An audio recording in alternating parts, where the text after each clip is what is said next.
Good. I'm going to probably for the first few minutes here, as people are coming in and asking questions, I'm probably going to be a little divided. It's okay. It's all intro. You know how these go if you've been a part of these studies before. And we'll get going. As as usual, we'll have a moment for questions. I would say let's try to hold them for the end, maybe write them down. I'll try to allocate a few minutes at the end for questions. And another solution as well as we can continue through the week to converse in that Facebook group, and I'll send you all the information.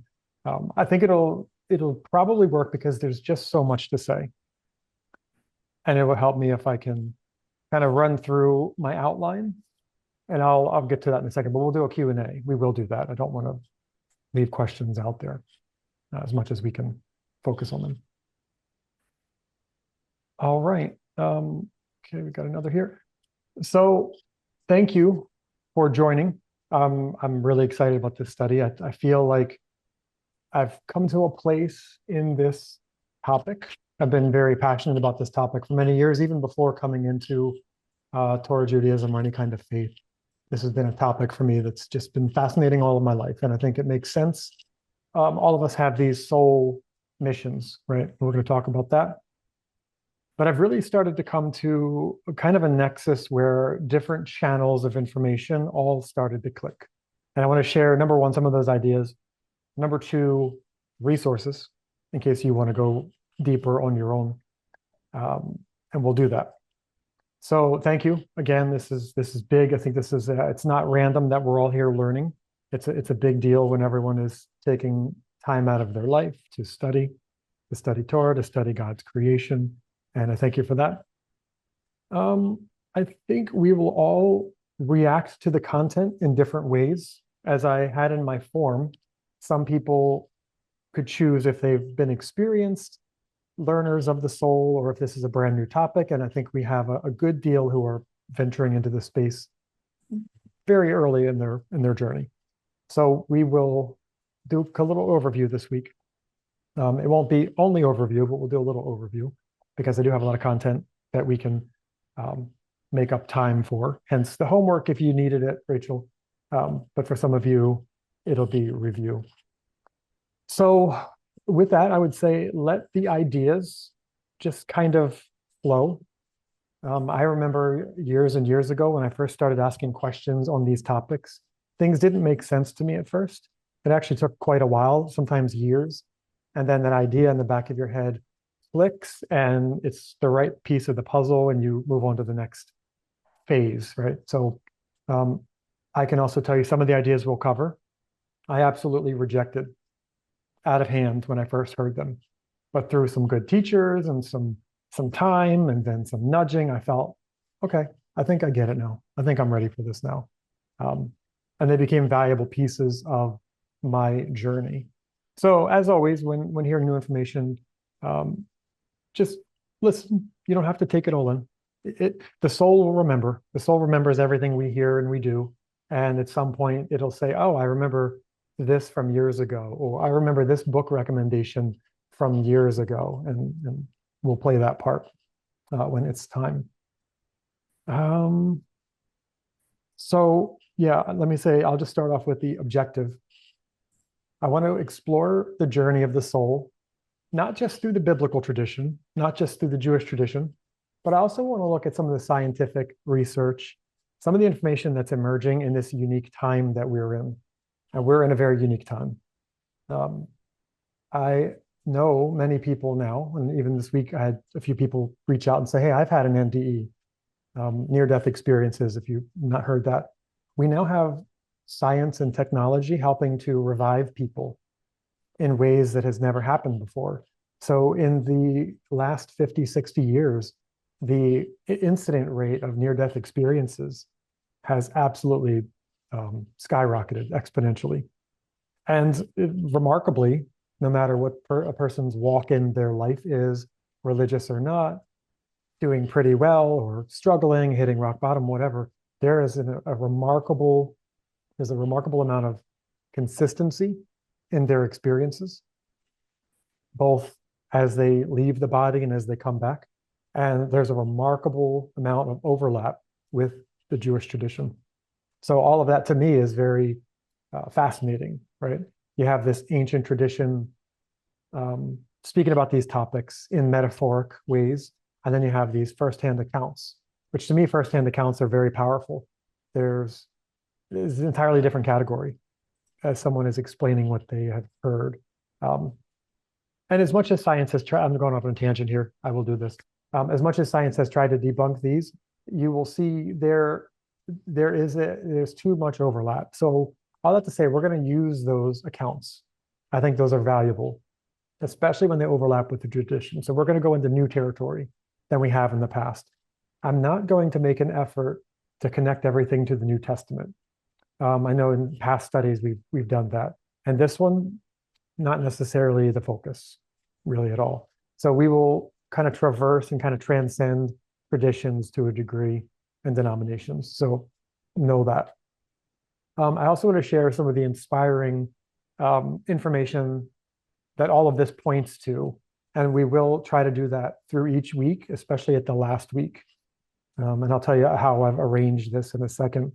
But all of it is to, at the end of the day, not just say, oh, very cool information, cool story. What does it matter? We're going to talk about why it matters, and hopefully you'll start to see that unfold for you. So in your prayers, I would ask Hashem to help you see what value is in this tradition and these accounts for you. What is our purpose in learning these things?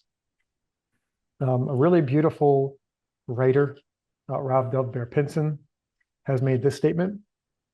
Through a deep understanding and appreciation of the soul's life and journey, we can begin to more fully live in the present, in the eternal now, past, present, and future. And they all merge and align as one. I like this quote because we tend to see our lives as time on earth and then this afterlife. There's a hard stop and then there's this afterlife. And from there, it's very murky. A lot of people don't have a tradition about the afterlife. And I have personal stories on that I'll get to at some point in this study. But the Jewish tradition and those who have experienced an NDE or some kind of a past life regression type of experience, they continue to hammer home the idea that there is no before and after. It's all one. Our soul is always with the Creator at some point, in some degree connected to the Creator. We're always connected with those who have lived on earth and who have passed on, always. And us too, we're always in these realities, this continual reality at the same time. So, and we've said this in past studies, we're very locked into time, the language of time, the language of three dimensions, right? Physicality and time and space. But it seems as if when we start to talk about the soul, we venture into fifth dimension and higher. And we have no language for that. We have no experience for that. We don't know what that looks like, if that makes any sense.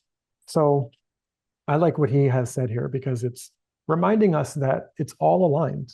Past, present, and future is all aligned, whatever that looks like for us. And I think that's hopeful. So with that, kind of picking up where he left off, I've done this in a challenging way.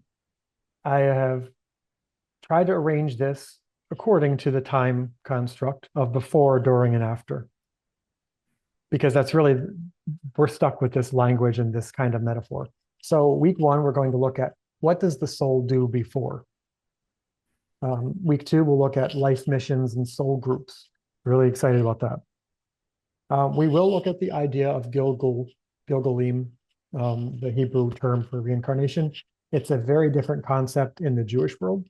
And there's a lot of significance and overlap with personal accounts that I think we would be remiss if we didn't talk about it at least a little bit. And then third week is the soul's journey. What exactly happens after? And if I were to lay this out in a different visual, it would just be a circle, right? There's this kind of circular motion to this. Before and after are the same place. It's the world of souls. We'll talk about that. So this is the best I can do. We're stuck with this 3D, third dimensional framework. Let's just go with it, and we'll start And I'll do my best to try to start with exactly what reaches the before, during, and after, although I'm going to go all out of those bounds because it's inevitable. So with that, a little outline, a little word of caution. I will have to speak freely about the topics. I think it'll be best if I do. I'm also learning about these topics. So sometimes trying to say things in a way that won't offend everybody can slow you down. So I will do my best to be very careful of traditions and where I'm going into conjecture, but I'll just speak freely. I think that'll be fun for this group. I think that's fun. We'll look at insights again from personal experiences and some personal intuitions that I've had. I've had some experiences in my life as well. Thankfully, not an NDE. Hopefully, I've moved into the space where I don't need that to wake me up. I'm thankful to not have had that, but I will share some stories of people who have had that experience and some of my own take on that. We'll talk about some ideas that are a little uncomfortable for some people. I think that's fine. Again, let the ideas just kind of wash over you, take them, leave them, let them come into your life down the road, or don't, I think that's fine too. And lastly, some of what we'll look at will actually challenge some popular traditions, right? One of them, I can tell you right out of the gate, is the eternal punishment idea. That's going to find a challenge in the Jewish tradition, and it's also going to find a challenge in the personal accounts from across the spectrum. There's some nuance there. We'll talk about it, but in that event, just be aware that some traditions, they don't quite align with other information in other traditions. So that's fine, right? In an academic world, that's fine. People can parse that kind of tension. Sometimes when you're very invested in a religious tradition of one nature or another, that can be challenging. So just laying that out there. For those of you who are aware, and again, those who will be tuning in later who couldn't make it, there is a lot of content that I put together on the website, the Hidden Orchard Project, thehiddenorchard.com. I have videos on the soul, breaking down what the soul is, how it works, how it functions, and how it appears in our lives. I have tons of articles on it. And from this, we will post videos from this, and I'll also follow up with more content. So if you are curious about gaps that we've left here, I probably have something written to fill that gap. So, right out of the gate, I want to share a few resources that have been very helpful. On the far left, Sha'ar HaGilgalim. This is a writing from Rabbi Chaim Vital, who is a student of Rabbi Isaac Luria. This particular version, it's from 36.org, I believe. It's about $100 or more for the book. It's a thick textbook. It's one of the most fascinating reads, but it is also one of the most dense material volumes on these topics. And I'll be honest, in some areas, I'm not ready for all of the content yet. I have years of learning, hopefully, before I can fully understand some of the chapters that I've read that I just kind of skip through. I think that's great. I think that's normal. Some things we're just not going to be ready for. The next book, Minchat Yehuda, I will talk about this in week 3 and a little bit of week 2, but it's a super fascinating book. It's another hard to find book, but if you do see it and you're fascinated in the topic, it goes into some of the, I would say, less flowery, less happy experiences when a soul doesn't quite live out the life on earth to the best optimal way, we'll say, and some of the rectifications that happen for a soul according to the Jewish tradition. There's also a lot of overlap, again, with personal accounts in that. And it's helped. The personal accounts and these books have really helped me make sense of the Torah language, where it's very poetic. When you start to stack these other explanations together, a kind of new emergent idea comes out of that, if that makes sense. It's like the sum is greater than the parts. You can understand an idea better when you've laid out a few different explanations of it. So these 2 books have been very helpful. I wouldn't necessarily start with them. So I should have probably put these in ascending order. I would start with Life After Life. You should just probably get that book. It's an amazing book. Rob Delbert Pinson. He sources a lot of these other works and the Jewish tradition, but he does an amazing job of breaking these ideas down in a way that we can explain them to other people, which I think is important as well. Because we don't want to just harbor these ideas. We want to share and teach others and help. And the last book is a very fascinating one. I absolutely love it. This author, he's no longer among us in physical, but Dr. Michael Newton. I'll tell you about him in a second. He has a book called Journey of Souls and a book called Destiny of Souls. And I'll explain his work in a second, but he is a hypnotherapist who stumbled into accidentally these kind of firsthand accounts. And I'll talk about this, but the book is a series of firsthand accounts where he's asking questions in a therapy session to people deeper than a subconscious level. And he's finding information that he didn't expect. And when he researches, he finds out, oh, wow, this is actually true. And he entered into a whole new category of psychotherapy, which, again, it's another modern practice, but I think it's very valuable. His book is very insightful. I think I'm going to have it here.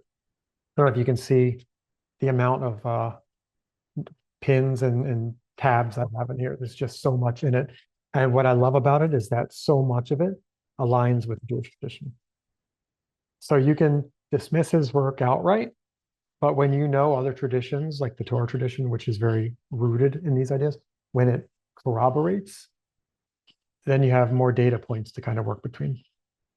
So that book is very good, and it's relatively inexpensive. I think it's like $15, $16. It's very good. And like I said, he has two of them. As far as I know, two of them. He might have more. More on him. I will cite a lot of his ideas in some of these weeks because his are more relevant in some weeks than others. But what he found out as a therapist, he would have people come in to his office and he would talk to them, and they would have discussions about issues they were trying to overcome. And sometimes people would come to him. He was a hypnotherapist, which at this time it was already a viable field in psychology. But it's a way of getting around the conscious mind, all that regressive psychological work that represses traumas that happened to us when we were kids. A lot of us have these traumas and they're just kind of buried. The psyche kind of wraps them and stores them away. And I think it's a very bold and helpful thing if people can go and they can work on those repressed traumas that happened to them. So he had a guy come to him and he complained about pain on the side of his body, lifelong pain. And he goes into his normal session and he's trying to figure out, okay, what happened as a child? And he puts the man under a level of hypnosis, which just is a way of, if you're not familiar, it's just a way of kind of removing your outer facade, right? We'll talk about this. It's like your psyche, your nephesh level thinking. It kind of just removes that and lets you ask deeper questions of someone. Because we do have, and we'll talk about this in a second, a neshama, and we have a nephesh, right? And we have this body and mind that works with our soul, and the two can be in conflict. So sometimes you have to get those lower levels out of the way and speak directly to that inner essence. So he asks questions, the normal questions about, okay, describe the pain and what happened when you were a child and anything else. So the guy goes into this story about himself being on a battlefield in the First World War, and he was struck with a bayonet. Doctor's a little shocked by this. He's not sure he's ever heard this. It doesn't seem like that's even possible. We're decades out of that, and you're a young person. There's no way that historically lines up. So he has this conversation with the man, and he's deeply moved by it. Seems like he just tapped into something. He does some research, finds out. I mean, the guy described his unit, the battle, the location, some of the equipment, like the bayonet. He describes very accurately, and he has no reason to understand this level of detail in this life of his. He's living a very different life. He's not a historian. He's right. So, and there's an interview with Dr. Newton where he explains his own shock as a skeptic that he just tapped into something he'd never really believed was there. So he goes on and he continues to do this. And again, more people are coming to him, and he makes a pretty amazing career out of these. And that's what the book Journey of Souls and Destiny of Souls is about. Um, I think it's incredibly fascinating personally. I think that there's a lot that, again, lines up. So take it as we take it. When the Torah tradition confirms it, we have to sort of pay attention a little bit. All right, so week one, we're kind of through the intro. We're going to dive into, in our time, the pre-existence of the soul. So Lee Strobel, in a recent interview, said, "We live in a culture where many people are embarrassed by the supernatural. They don't like to talk about it. You'll notice, and just from my experience, the church traditions tend to leave this deeper talk of the soul out. They just don't have the tradition, or maybe, like he said, Lee Strobel's a Christian. Maybe he's speaking from the Christian ethic that we just don't go there, right? Maybe it's a reaction to the era of enlightenment. We don't talk about things that can't be measured or proven, right? The kind of that era of science, which is fading, by the way, but that era of science that if it's not physical and tangible and measurable, then it doesn't exist. Don't talk about it.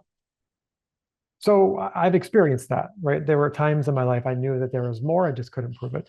Does the soul exist before we're born? You can find Bible verses that say it does, but there's nowhere to really dig into that deeper. However, when polling the average American, and I know we have people from other countries as well, I'm sure Western countries will be very similar. In fact, I think some of them are very similar. Eastern countries start to vary significantly on these ideas. But 70% in a Pew study said, yeah, we believe in a life after death of some kind. A lot of people believe in a heaven or hell life after death. Again, that's one of those very simplified outcomes. I think we'll find the challenge to that in this study. But they believe there's something after nonetheless, 70%. That's a lot of people. 70% believe in a heaven. 60% believe in an eternal hell. Interesting. 75% believe in angels or some kind of angelic entity, whatever they look like to them. They're not sure, but they believe that there is something else. In the US and Western countries, the idea of reincarnation it's very small. It's 25 to 30%. Eastern traditions, it's higher. It's in the 70s, 80s, even more. Orthodox Judaism holds these ideas. Years ago, I was studying with someone from Aish, and I was struggling with this topic. At the time, I was on the fence. It had been years I was on the fence. And he said, "Oh, we learned that as kids." And obviously there was a big tradition behind it. I was kind of shocked because he's not Hasidic. He's not necessarily a fan of Hasidic Judaism. He's Orthodox. And I just wasn't aware that it was something that kids are taught. So very fascinating. But Judaism is it's an Eastern religion that's practiced in the West and the East too as well. So it's kind of a blend of these things. But nevertheless, when you go to the East, you'll see these numbers are shifting higher. And then soul survival after death. This is an interesting one because people believe that we are us after death. There isn't just some kind of an existence like some of the Greco-Roman ideas. You kind of go to this dim place and you fade away, or however. It's just a strange outcome. This is sort of oh no, we continue to live as us after death. There's this very strong innate belief, even among people who are not religious. This isn't a religious poll. Very fascinating. So we'll do a quick overview of the soul for those who are not familiar. It's always good to review for those who are. This will be very quick. And again, I have content on the site, which will walk you through this in detail. The Jewish tradition recognizes 5 Hebrew words in the Bible that all pertain to what we call a soul. So in most Western traditions, we think a body and a soul. Simple. One soul, one body, put them together, and that's a person. The Jewish tradition has a lot more nuance. And these 5 levels of the soul are actually just categories, you could say. There are many, many sub levels. We're not going to go into that here, but just know that there are sub levels in each of these levels, which means that there is a lot of us. There's a lot that goes into us living, breathing, thinking, feeling every moment. We're this composition of physical matter and spiritual matter. The nefesh is the lowest level. If we had to scale them, not in importance, but in spiritual import, the nefesh is what powers the body. Animals have a nefesh. We have our own kind of a nefesh. It's what keeps us alive. It's that life force and that energy that lets us live through the night, right? If we didn't have these autonomic systems, we wouldn't live past the day. So it has a lot of wisdom built into the nefesh that keeps the body moving and animates it. The ruach is sort of the emotional bridge between the neshama and the nefesh. The neshama is what I see as who we are. Our unique individual self is who we are. When you are reading the book, and when I'm reading the book, Journey of Souls, he doesn't get into the language of nefesh, ruach, neshama. Of course, he's not talking from a Jewish tradition, but I think when he's talking to a person past into the subconscious and superconscious level, I believe he's talking to the neshama.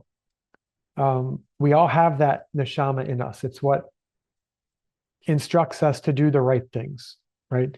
The whole idea of Jewish tradition and musar, character development, Torah and mitzvot, is kind of a cheat code for how we can live out of the neshama more than the nefesh.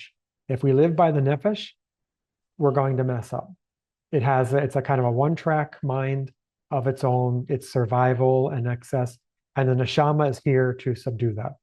So all that to say, I think the neshama will be very important when we're thinking of our soul. I'll most likely be referring to, if I use shorthand for soul, I'll be talking about the neshama. That's who we all of us are.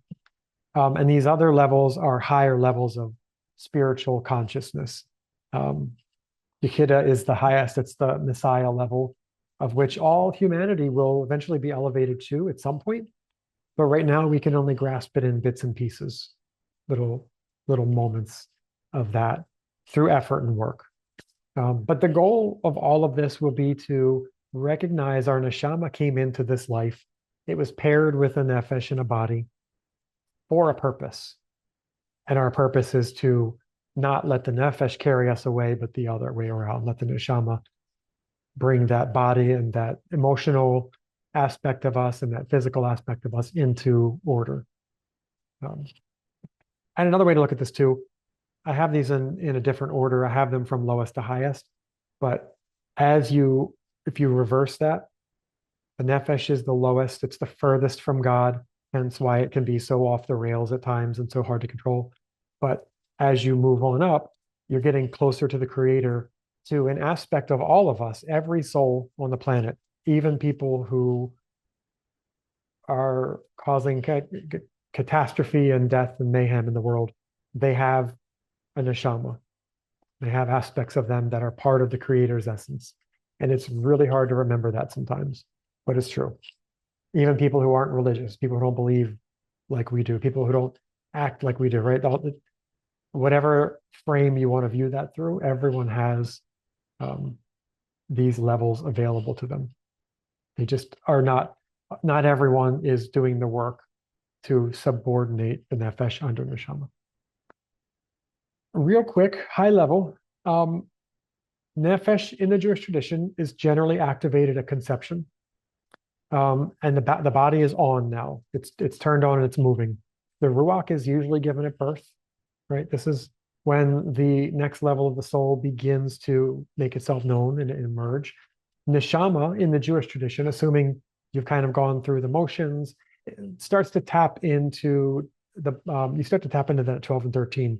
And of course, that's behind what a bar and bat mitzvah schedule is. It's kind of the recognition that a neshama is now awakening in this young being. And when that happens, the soul is now becoming responsible for what it does in a body. The soul starts to log wins and losses in that grand mission of life. Interestingly, we talked about this, I think, in the past. The nefesh contains our imbalanced midot, all of those traits that we need to work on.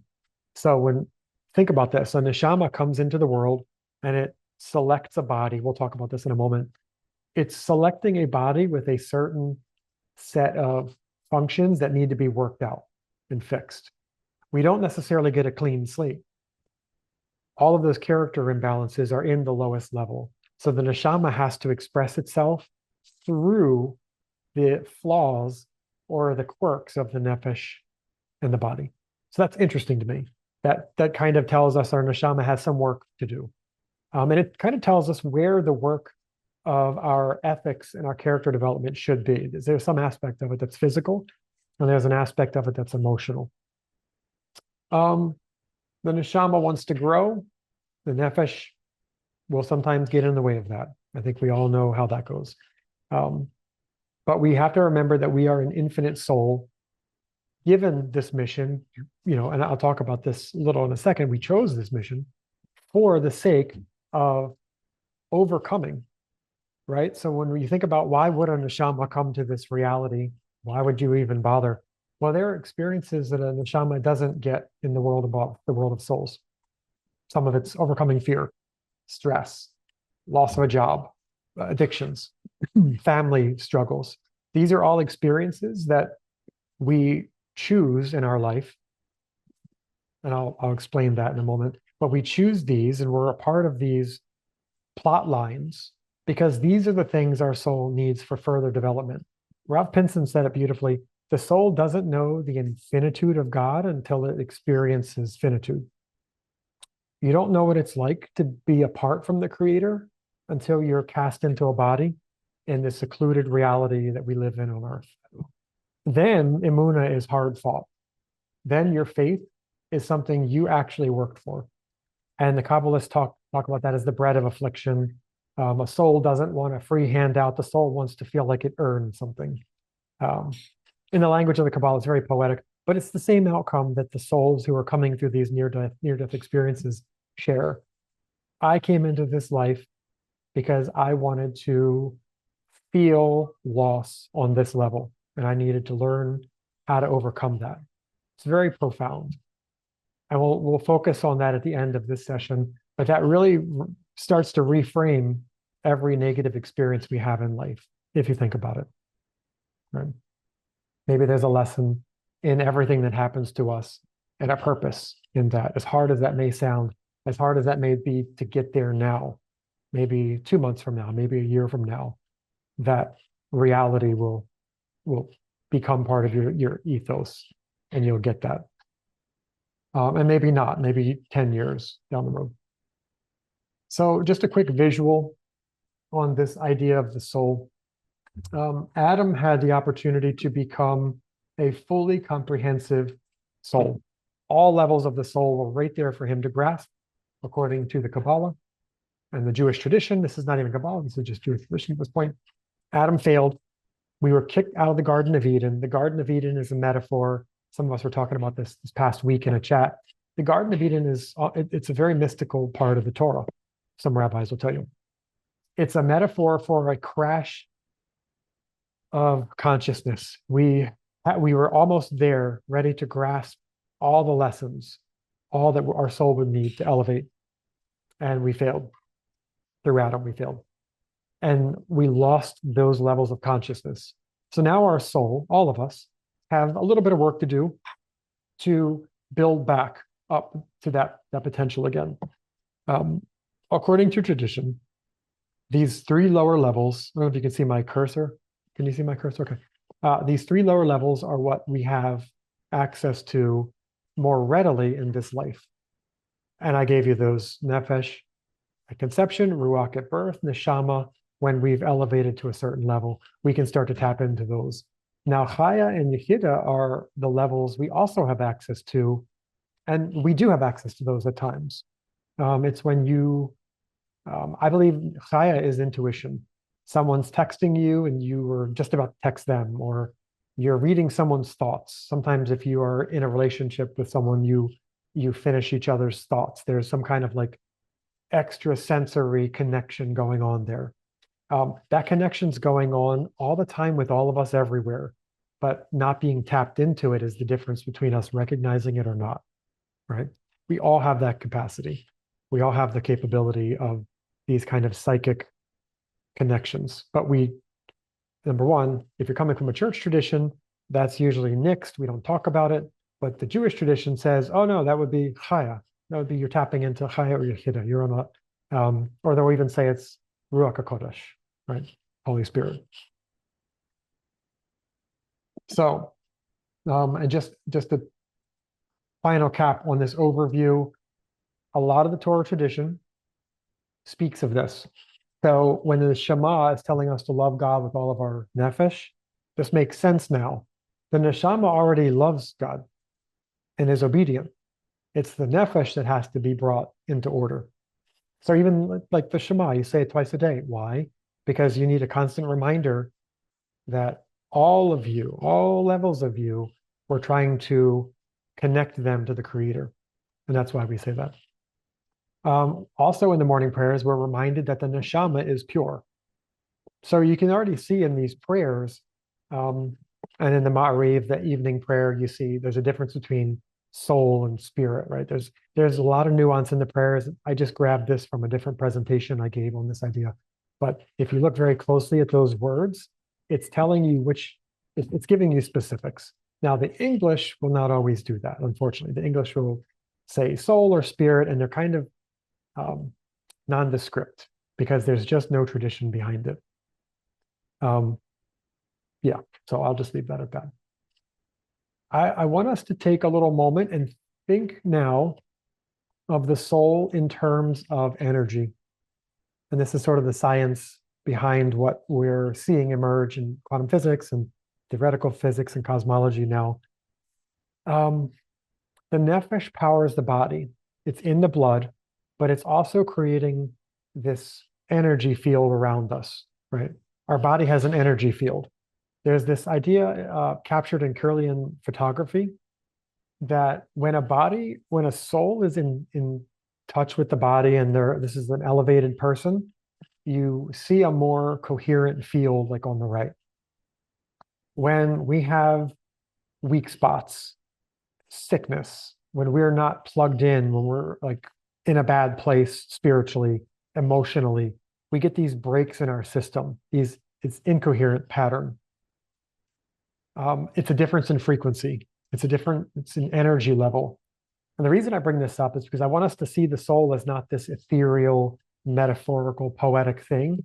There's a very real part of our soul that can be viewed through the idea of energy, through the framework of energy and frequency. And it's funny, it's like the hippies are always right. You just have to give them time. This idea of like raising your vibration, the hippies are right. There's something to that. So when you talk about, and that's the kind of the bridge to when you talk from the poetic language of the Torah to science, there needs to be some kind of mediator to explain what we're talking about. And sometimes I would say the Torah tradition is a little occluded. It's sometimes hundreds of years old, quoting something thousands of years ago, whereas the science emerging today is really starting to fill in the gaps for me. So with that, I want you to start thinking of everything in life contained in this kind of energy field that travels outside of time and space. Energy fields are not limited to time and space. Science has started to realize that information is being passed outside of our physical construct. Information travels faster than we thought it did because there's an aspect of it that's no longer bound by this three-dimensional, or if you want to say four-dimensional reality we live in, which has led science to believe, and this is the latest physics in the last 20 years, that we are not in the base reality. So everyone know what that means when I say like simulation-based reality? So science has come to these physicists have come to this conclusion that whatever the reality of life is, it's not here. Like, this ain't it. Something above us in a different dimension seems to be projecting this time-space reality. It gets very mathematical. In fact, a lot of it is mathematics. But suffice it to say that they too have now come to the conclusion that actually all the immeasurable stuff is where it's at. So that window of the science of the Enlightenment era, Newtonian physics, is fading. It's useful to a degree, but we're finding out that everything can be summarized through the framework of energy and fields. So fluctuations in a field where this picture like an ocean, right? And the ocean is different temperatures and it's moving at different speeds. It's kind of the same way. Some parts of us are connected to everything. Like we're connected to this field, and therefore everyone's connected to everybody and the creator at all times. But there are some slower moving, more consolidated, dense parts of it. And that might be where we are in the physical. That might be our physical existence. We're still part of the ocean, but we're a part of the ocean that is churning at the moment, or we're going through some kind of turmoil. Does it make sense? Like we're all still, we're like a drop in the ocean, to use another metaphor. I don't want to keep mixing these metaphors, but nevertheless, we're all still connected to the whole. But there are parts of us that are being rectified at the same time. It's a really wild idea, but this will start to make sense in some of the personal accounts, because this is how they see things, whether they have a background in science or not. This is how they're starting to see life after their experiences, after their NDEs. They realize, oh, I'm always surrounded by love at all times. I just may not be able to tap into it because I'm in my own frequency or my own churn at the moment. Or in this physical reality, we've been put into a time-space program, if you will, to use the scientific language, for the purpose of working out those issues we have, working out our fear, our lack of faith in God, the experiences we don't have in the world of souls. But we need some kind of a slowed down simulation to do that, if it makes sense. We can't get that experience of fear in the world of souls. So in the Creator's wisdom, he's created these realities for us to learn those experiences, to bring other souls into the world, to walk with people and see them as they journey back, right, as they pass on. These are all experiences in God's wisdom he has created for us to go through. And in a way, it's beautiful. And it's absolutely complex, and there's no way to explain it other than through one-dimensional metaphors. So start to think of this, though. There's a part of you that's already connected to the Creator at all times, whether you feel that or not. There is a part of you connected to your family and friends who passed on, whether you know that or not. We're never cut off. We're never alone. The language in the Torah is that God is always around. We've just created this kind of separation through our actions and our failures. But we can fix that, right? And that's enter the idea of repentance. So I think we're making okay time. Before life on earth.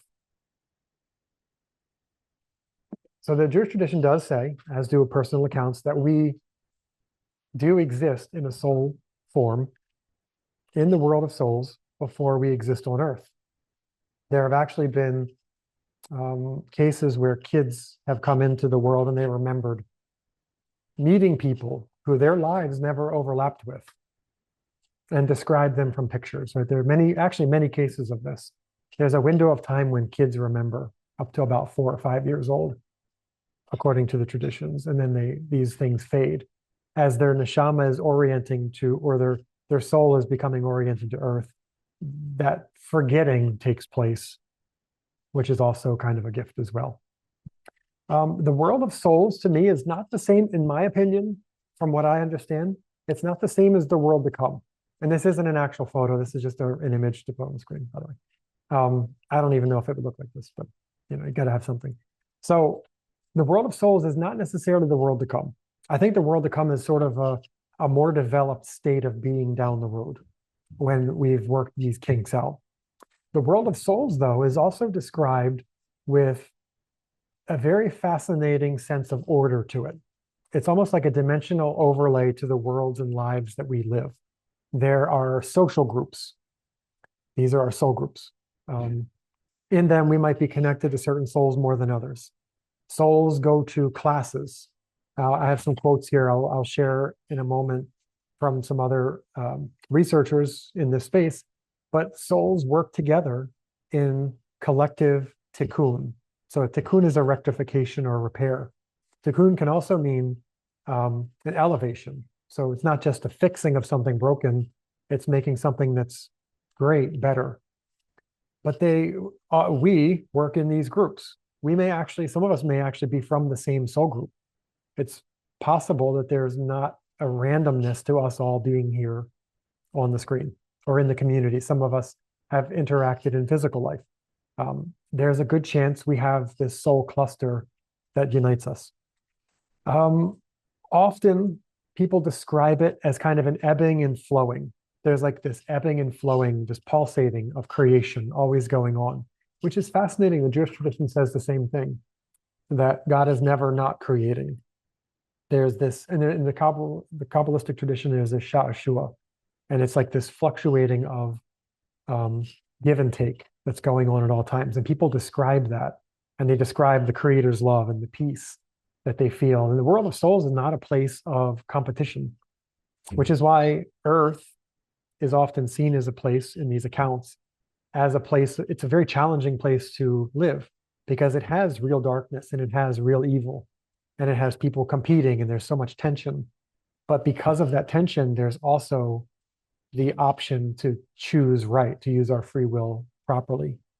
Instead of getting mad and becoming vindictive, we can forgive and elevate ourselves. And because of that polarity of potential for evil and potential for good, it makes Earth an absolutely amazing proving ground for these concepts for the soul. So the souls come into this place of peace and order. And again, remember back to the circle of this study. When a soul leaves Earth, this is where they go back to. They go back to this world of souls and they regroup with their people. We'll talk about that in week 3. But there's a network and everyone is, so this is an interesting thing. There's a recognition that everyone's working on something and everyone is there to help each other become better. Imagine that. Imagine a world where everyone is working to help you get better with no judgment. And everyone's working with this plan to try to make a better global picture in the end. That's what the world of souls is described as. No matter who you are, what you have to work on, these soul groups join each other to help each other all collectively work on those problems and those little dark spots. Yeah, so I think I think I've captured that. We'll talk more about that in the next 2 weeks because the world of souls is something we obviously don't just see it in the beginning, we see it at the end, but there's also this tradition, I will say this, when we pray, certain prayers, it talks about the soul being renewed. I think Lamentation says this, the soul is renewed, continually renewed every day. There's a deep tradition about this. I think Paul quotes it as well, but the soul returns to this, parts of the soul return to this level when we sleep and kind of recharges.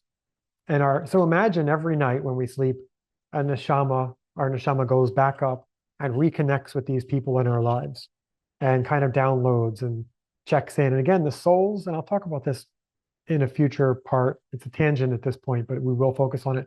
Souls know when they're interacting with people in the physical world who are in their soul group. We may not be consciously aware of it, but there's a lot of tradition and accounts that help us indicate, oh, this person's in my soul group. I feel that. I can feel that this person's someone I'm connected with on a much deeper level. So we're always working and interacting with these people, whether we're consciously aware of it or not. It's a very beautiful thing, in my opinion, because every minute of life, every challenge, every struggle is part of this school, this soul work that we're doing. So, not really opening thoughts. I want you to think about this idea that opening thoughts for the next week. Have you ever felt that you knew someone you connected with was connected to you on a deeper level, right? There is the idea of soulmates. So we'll talk about this next week, but do you know who that person is? Do you sense you know who that person is? Or is there a friend of yours who is such a good friend? Maybe they transcend family relationships. Maybe you connect with them on a deeper level. It's very interesting to me that your family isn't necessarily everyone in your soul group. You may just enter into life with with people in your family for the lesson they will teach you. And those lessons are important. And that's why you put those people together in a group, because the formative lessons you're going to learn from that family are part of your plot line. I want to leave us about 5 minutes of questions. So give me 1 minute, Joe, and I'll come back to you. Let me stop my share here too. Okay. Last thing I would say in the next 2 minutes, because I do want to leave about 5 for questions, and we can go over if we have to. All of us are on this mission to rectify the damage done from Adam, according to that tradition. All of the accounts that I've read, people are not necessarily aware of this in that terminology, but they are aware that there is this collective mission. And it's described in one case as we're all on a train, moving on a track. Some souls are in the front, some are towards the back of the train. We're all going to get there one way or another. And there are these highly elevated souls. And you can look at a soul like Messiah, who is able to do the work from the world of souls, sometimes entering into physical reality, but is still nevertheless coordinating and conducting. We have our guides. But the idea is that in the end, God's going to bring all of us to a rectification. And that's what the Torah teaches. When you really get past some of the language, the dissuasive language against sin and error and Gehenna and all these things, you do see that we're back in the garden. We're back at the level of consciousness. Humanity has been restored. Some of us will be able to tap into that in life and get there in leaps and bounds. Others are going to need a little pushing and prodding and help. But nevertheless, we're headed that way, if it makes sense. I'll probably have to pick up next week with some of these ideas, which is great. It's good for me to learn how to time these out. But I think I'll start with the soul entering life next week. So I threw a lot at you. You can feel free to put them in the chat if you have questions, or feel free to come off of mute. And Joe, I saw you had your hand up there. Do you want me to go ahead with my question? Yeah, go ahead. Well, when you brought up that concept of a soul group, I wanted to know what your opinion was about whether or not those people are all on the same mission. In other words, what if you experience what you described, which is you know somebody on a deep level that you had not met prior physically, right? But it was at a time where like you are working on these things that we're all working on with Hashem, and they are not. Or maybe it's just that they are not yet. But I connect with people in the way you're describing, but we are not walking in the same direction. Like they don't believe what I believe, even though I try very much to bring them to this place. And a couple of them I was able to successfully do that with, and they turn around still to the world and run after the world. So do you have an opinion on that? Yeah, from what I understand, so we all have free will, and that's really the beauty of this creation, but it's also the hazard, the occupational hazard of life on Earth, is that we live in a time of, I think, engineered distractions from our soul mission. I think they're more than just happenstance distractions. I think we live in a very challenging time. God has created a world, as the tradition says, that allows people to see miracles or see things as natural occurring events.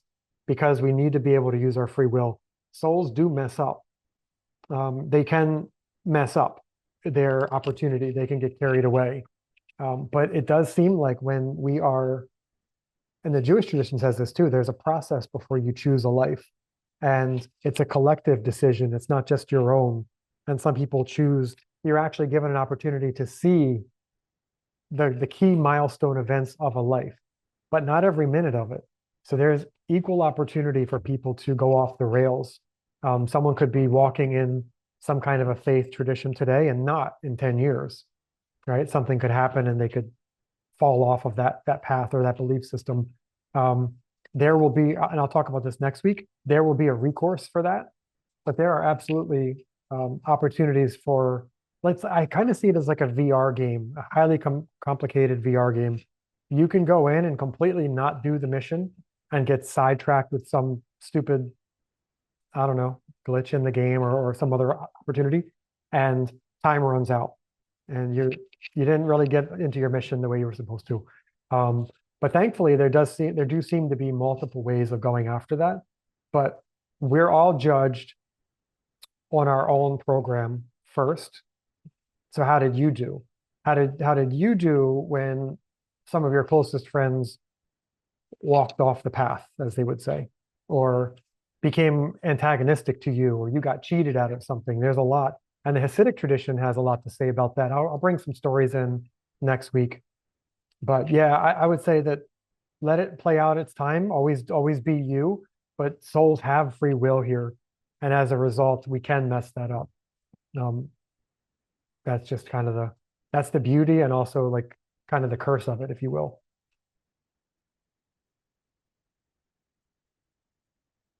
Any other questions? I know I threw a whole lot at you. James, uh, real quick, we won't be here next week. Will your material next week be online or on a YouTube? Yeah, I will record these Okay. Oh, good deal. and I'll post them. Yep. Right. But I have to confess that for the longest time, I didn't believe in the pre-existence of the soul. You can ask Sandy.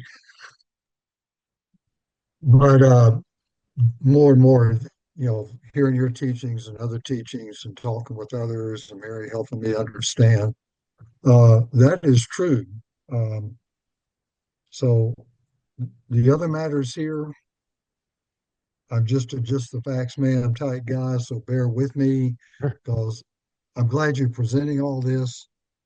And my question would be, I was taught in the church that hypnotism is of the devil. So I mentioned to you a book that I'm reading, Dr. Vanderkolk, Mhm. The Body Keeps the Score. He's not going where you're going, but he's bringing out some of the things that reflect this. So there is some scientific validation to what you're saying. Yeah, Thank I sure, and I think that's a very good approach. Just be skeptical, but I think, like you said, one day an idea will click, and then it makes sense.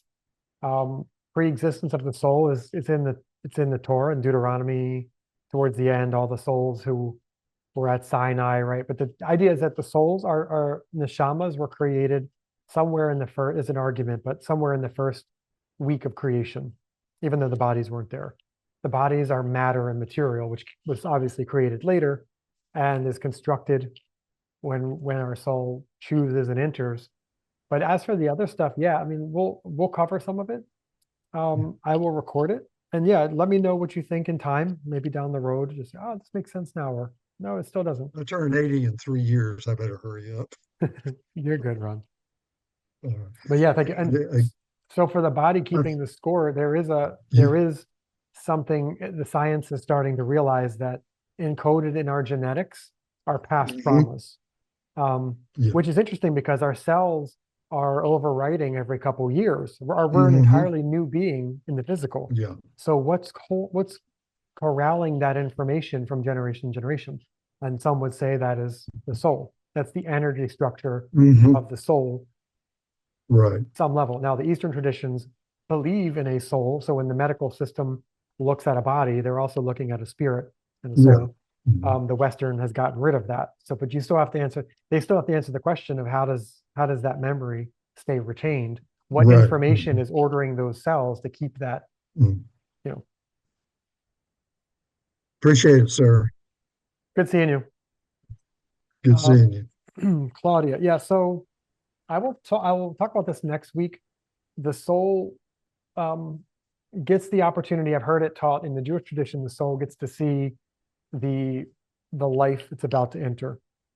The accounts, the personal accounts in Dr. Newton's book, go into more detail. And it would be as if we said, I really need to learn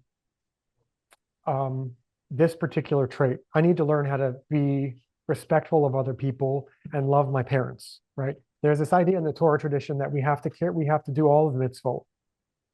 Our soul needs all those mitzvot to fill itself out. But it's impossible because we don't have a temple. So how are we doing all the mitzvot of the temple when there is none? So the tradition would say that we've had these experiences that give us this mitzvah, the opportunity to do this one. You might have one loving your parents. In order to do that, you're going to have parents who challenge your natural ability to love them. Have someone who is hurtful or verbally abusive. So you might have, in this case, theoretically chosen a family that is verbally abusive and emotionally cold. And through that experience, the soul was able to see those milestones of that life and say, this is the one I need.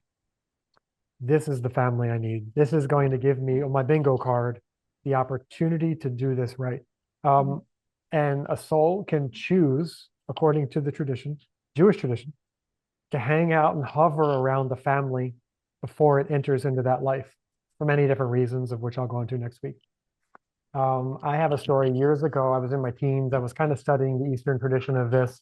I was visiting a store in the area, asking for information on how to connect with these souls that are around us. Super fascinated later to find it in the Torah tradition. But at the time, all I had was the Eastern tradition from these people. It was something I already believed in. And I was doing my meditation. I was trying to tap in and communicate. We'll go into that later. And I came up with a name of a female soul named Ellie. So for those of you who know, that was the name of our third child. My wife came to me and said, I have a name for our daughter. She said Ellie, Eliana. So make of that what you will, but there's no Ellie in our family. There's no reason for that name. It's just a complete different name. So the idea is that a soul will kind of hang out. Ralph Pinson talks about this. Hang out, experience the kind of milestones, and choose the family that gives them that opportunity. And they'll also, because of the opportunity, they'll choose the body and the type of pre-wired issues that person will have, right? Some people have selected, this is one I definitely will add to our list next week. Some people have selected a body that is damaged, or some people have entered into a scenario where they're handicapped. The Kabbalists have a tradition where they will stand up in the presence of someone who has autism or has some kind of a defect, because they recognize that soul didn't need to win the battle of free will anymore. That is a very advanced soul who has entered this reality to help people in its soul group. So they have completely inverted society's view of someone with I don't know if I'm using the right term, with a deficient aspect of their physical body. They see those souls as this person, this highly exalted soul entered into a completely dependent physical existence because the other souls needed them for a mission. And it's utterly, I have an article drafted. I haven't posted it because I think we needed this kind of a foundation, but it completely reverts the way we look at people and their lives. We don't see things the way God sees them. We don't see things soul first. We look at things very physical first. I'm sorry, Sandy, you had your hand up. Yes. Let's see if I can remember. No, I'm just kidding. So when you were talking about our sole purpose when we come down here that we know it is where we need to do, so to speak, maybe not, consciously, but subconsciously.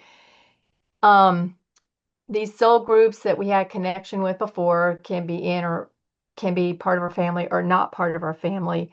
When we make those that soul cocoon while we're down here on Earth, does that helps our soul group in their cocoon, as well as any family members, that stuff that we inherited that we're working out for them, as well as our future generations. Does that help? Like it helps with our children, our grandchildren, if we've made that cocoon, before they're born, or so to speak, or maybe even after, I don't know. Yeah, absolutely. So we are all part of a soul root, the tradition would say, the Torah tradition. We all come from a different part of Adam, and your soul group might largely be from a particular part of Adam that has a particular deficiency that has been passed down generation to generation. You're entering into life wins on your bingo card. I'm going to use a bingo analogy now, but it also wins the collective group, right? You're building the collective group's card out. You're helping all the way up that chain. Stopping a legacy, a destructive legacy in your family helps all the way back through, because we're always connected to all these other souls. We're never not connected to them. It's never just us, which is why they say when someone does a mitzvah, the whole world is tilted towards the side of good. And when someone sins, the whole world is tilted towards the side of bad, because we're never not connected to our soul group, the cluster, the whole body of souls that ever were on earth and before and after, right? So yeah, everything we do is universally important in many different levels. Real quick, I've been learning about this stuff for the last 2 or 3 years, and one thing I've noticed, obviously, the main place I learn about it is through Jewish teachings, and they always are saying through the Jewish people doing these things. Do the Gentiles doing these things as well help in the same manner, so to speak? Yeah, so I don't have it on here. It will probably be its own teaching, but a Jewish soul and a Gentile soul it's a big topic. It seems to me every soul is on some mission, right? Every soul is on a collective and an individual mission to fix themselves, grow, learn, experience. But it seems to me the Torah tradition indicates that the Jewish soul, that all of those that are composed of Abraham, Isaac, and Jacob, have been kind of put aside for a different mission, which kind of rectifies the system, if that makes sense. So Adam's sin did more than just damage bodies, it damaged the whole system of creation. And it seems to me the Jewish soul is put to a special mission that also fixes the upper worlds. I know this is very like we didn't get into worlds, so if some of you are scratching your heads, I'm sorry. I'll try to remember to bring these in. But nevertheless, um, everyone does good for the collective when they overcome a negative trait, when they speak less lashon hara, when they one of the biggest things across all of the accounts, doesn't matter Jewish um, or not or whatever, is how you treat other people.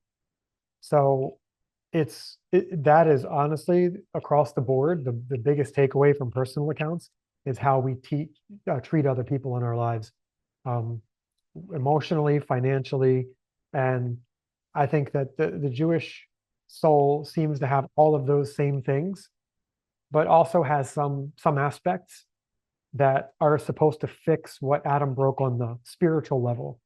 But that's what the Torah is for. So the Gentiles have the Noahide laws, and they're a bunch of prohibitions, and they're very much for earth, like the whole world, the created world. Don't mess these up if you can. Try to do your best and keep these. And you're doing an amazing job rectifying.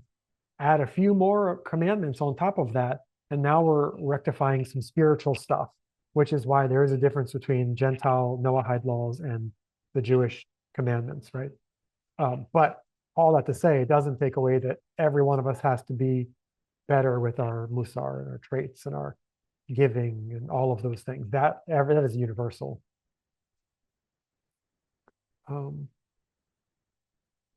Let me see Joe's question here. Though we're not the base reality, is it not the plan of God to see what is the base reality rendered like what's here? Yeah, so it seems to me, Joe, that, and I found this out in the Jewish tradition, even when we get to the world to come, we're not finished. We'll never actually reach the creator's level, even as rectified souls. We're always going to be a click down, or many clicks down from the creator. So part of the beauty of the world to come is that we'll continue to rectify our reality to be more and more like the creator. But it doesn't seem like in the personal accounts or in the Torah tradition, we'll ever reach an end to that. But we'll continue to bring the metaphor heaven on earth more and more as we go. But the Jewish tradition seems to not stop at the 7,000th year. It keeps going. There's like a continual development process. And it makes sense. We are still created. We would never actually be the creator in the Torah tradition. Whereas I think that's where I would diverge from the Hindu tradition or some of those Buddhist ideas where we'll just become the creator and fade into the sun. I don't know that I see that in the Torah tradition or in the accounts that I've read. It's like we'll never quite reach an end to it, but it'll be a lot more beautiful. Did Yeshua upgrade the souls of all humanity? I think in the Kabbalistic tradition, he created an opening for the world to get on track. Those who didn't have a Torah tradition, there's an opening to elevate to new levels. But I think until Messiah, like until Ben David, Mashiach Ben David gets to earth, we're not going to see a collective upgrade of that scale until the Davidic Messiah kind of gets things going in Jerusalem, whatever that looks like in the Messianic era. That's when we see a big jump in consciousness, from what I understand. But the door is open. Everyone has the ability now to use their free will in a more elevated fashion than they did prior. That's my take. Yeah, just the fact that you're seeking out God and have a paganism is not entirely, but like there's a massive gain in monotheism, right? Well, good. Didn't go over as far as I thought we were going to go. This could be a very long study, so I thank you for the extra time. If any questions come up through the week, I'm going to give you a link here. I'm going to put it in the chat. There is a study group. Some of you are in the study group. If you're not, just click the link, join, I'll add you, and we can share questions and links, because I have a lot of links to share through the week, and I think that'll help me cut down the next 2 weeks of content, if it makes sense. So, all right. Oh, wait, let me see. Did I miss a question, Anita? Okay, yeah, I see it now. Oh, yes, sorry. So yeah, so there is this idea of a super soul Anita's asking about. Sometimes it's the soul of Adam Kadmon. Shekinah connects us to that. There's this idea that we will go back into an integrated, and we are in that right now, but we'll be part of this integrated soul that we're in now that won't be so broken, won't be so divided. We'll have brought unity back. And I think that's the Messianic era. Right now it's fragmented, Anita. I think your teacher would agree with that Yeah, idea. she did say that after Adam sinned. She said actually Adam had all the souls. Exactly. Yep. And right now it's fragmented, but in the Messianic era, going back to the garden is a metaphor for we're going to be back into that unified existence where we don't have groups firing rockets at other groups. Like we'll all begin to see that we're one, and evil done here affects the whole. So I think it's hard to see that, but I think we'll get there. And that's what the personal accounts have said as well, that people who, and I've talked to people as well, they pass away and they see the oneness. that exists in the upper worlds. And they don't quite live the same life when they come back to the physical world. They now have an enlightenment about what life is and what it will be. Right now, in this space of Earth, this lower world, yeah, it doesn't seem like that, but we'll get there. This is great. Thank you.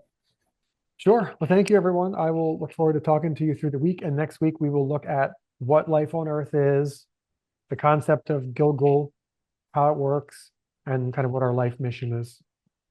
So have a great week. Thanks a lot, James. Thank you.